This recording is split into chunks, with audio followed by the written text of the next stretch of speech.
Was jy al ooit op breekpunt in jou lewe?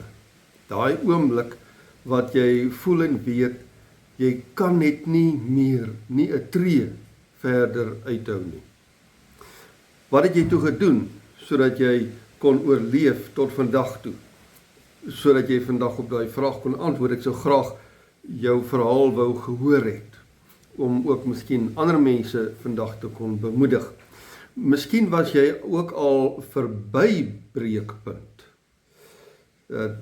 Daar waar dinge dan net nie meer sak gemaak het nie, waar jy maar net oorgegee het en niks meer gedoen het nie. En tog hier is jy vandag.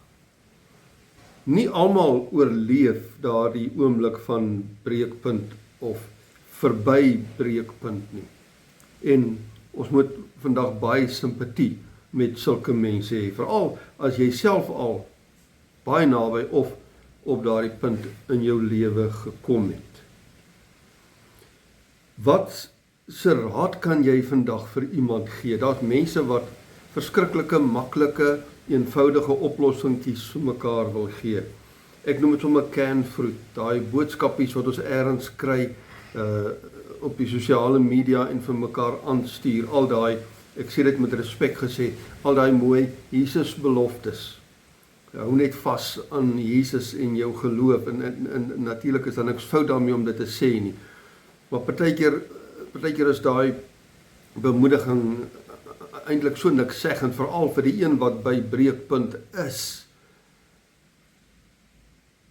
Wat sal jy dan vir iemand vandag wil sê, of vir jouself, of watter raad het jy dalk vandag self nodig?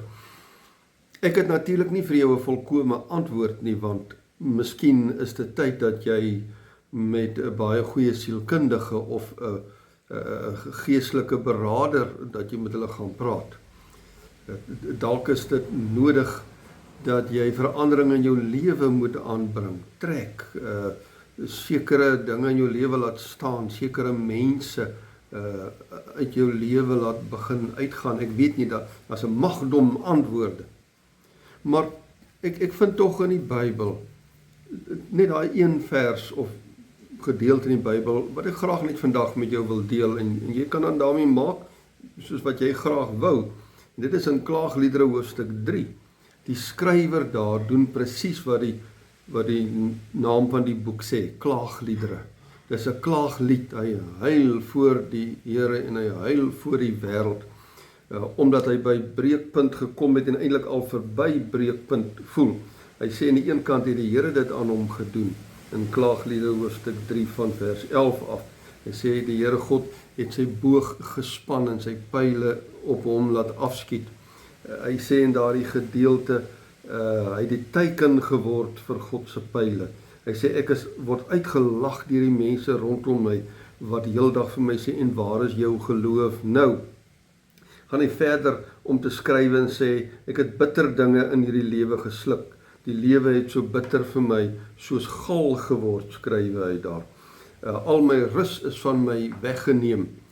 Ek het gedink, dit is klaar met my, en selfs met my hoop op die Here. Want partykeer is dit ons hoop wat 'n mens laat aanhou. Daai greintjie hoop net dat dit tog môre beter sal gaan. Miskien is dit hoop dat jy hoop mense sal jou begin raak sien en werklik waar vir jou sal kom help optel, mense sal jou begin verstaan. Daai hoop dat God vir jou sal intree, daai hoop wat jou nog laat aanhou, selfs verby breekpunt. Maar het gesê, self daai hoop, sê Klaagliedere se skrywer, het vir my vergaan. Ek het nie meer hoop gehad nie. Ek het gedink, dit is klaar met my, heeltemal. Hy sê, my gedagtes het vasgedraai as ek net daaroor dink. Geen kant toe meer nie. En dan kom hierdie wonderlike verse. Maar vers 21, dit sal ek ter harte neem, en om die rede bly ek hoop. Deur die liefde van die Here het ons nie vergaan nie, want ons geen einde aan sy ontferming nie. En dan veral hierdie woorde, dit is elke môre nuut, vers 23. Elke môre is die ontferming, die liefde van die Here God vir my nuut. Daai vers sê so ontsettend baie. Ons hoef nie bekommerd te wees oor hoe gaan ek môre deur môre kom nie, hoe gaan ek nog kan uithou nie, ek is dan al klaar by breekpunt verby, ek kan nie meer nie. die klaagliedere skrywer het uitgevind, elke môre, as jy oë oopmaak of haar oë, dan is die ontferming en die liefde van die Here God vir hom nuut. Dit begin van vooraf. Ek wil jou dan net met hierdie woorde bemoedig. Ek wil nie vir jou sê, jong, ruk jou reg, kry nuwe krag, begin net glo, want partykeer is 'n mens al klaar so swak, jy kan nie meer nie, sulke raad en sulke aanmoediging maak 'n mens net nog meer klaar. Maar dan kry ons hierdie woorde van die klaagliedskrywer, sy eie emosies, dit wat hy self persoonlik ervaar het. Klaagliedere 3 vers 23, waar hy sê, maar die ontferming, die liefde van die Here is vir my elke môre nuut. Elke môre wanneer ek wakker word, wanneer ek opstaan, dan sal daar vir daardie dag vir my nuwe ontferming wees, selfs al is ek verby breekpunt. Sodat ek ook kan weet, selfs wanneer ek verby breekpunt gegaan het, is ek nog nie verby die Here nie.